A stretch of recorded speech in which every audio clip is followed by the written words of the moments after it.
Howdy folks, Richard here. I'm going to be trying to show you how I build a howitzer. Now, caveat, I'm not a trained carpenter. I'm not a master crafter. I'm a dude in a garage. It's a garage. So, this is not a how-to guide. Let me paraphrase, let me say this again. This is not a how-to guide. I'm not telling you how to do this. I'm only showing you how I did it. Do not take this as gospel. Do not take this as how things were done. Do not take this as how you should do it. Don't even copy the things I do. Learn from someone who's better at this. I'm a guy in the garage with some tools, right? We're going to make a mid-1700s howitzer. Barrel's on the way. My wheels are here. Let's get to it. I'm not joking. There are better and safer ways to do what I'm about to do today. Don't do what I do. Do it better.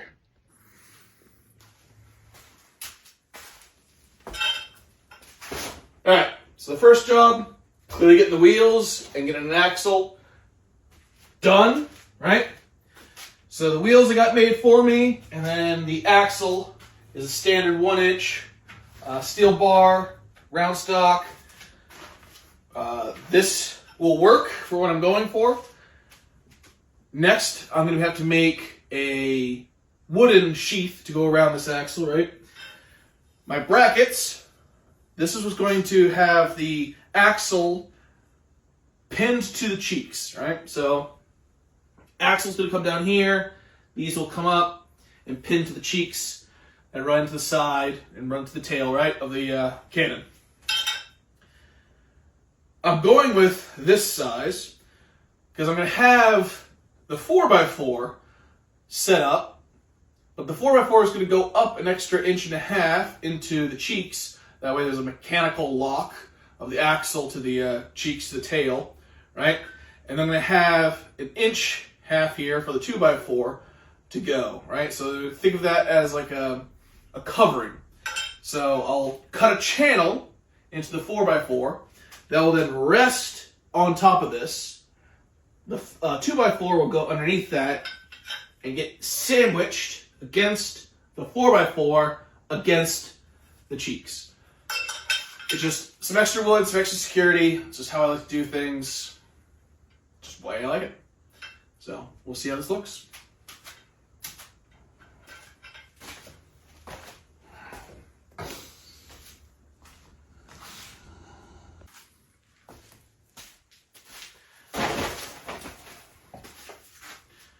So here we have the 4x4 cut to length. This is the same length inside from hub to hub. So now my next goal is to cut a 1-inch channel through here so that way that steel rod can rest on the inside.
Alrighty, so now this should fit nice and flush.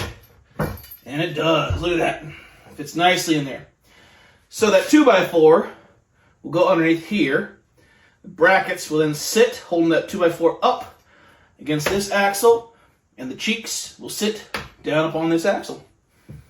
And there we go. Alrighty, so let's look at what we got ourselves here. This is going to be a stencil cut first, right? So my tails are going to be made from 2x12s that I'm cutting down, right? I'm going to make a stencil first to make sure everything fits nicely before I start cutting a bunch of pieces of wood, right?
Alrighty, so now that we got it cut up, I test fitted her, right? So this is just a rough stencil. See what I like, right? And somewhere, I think I want to go with a steeper angle for my foot. So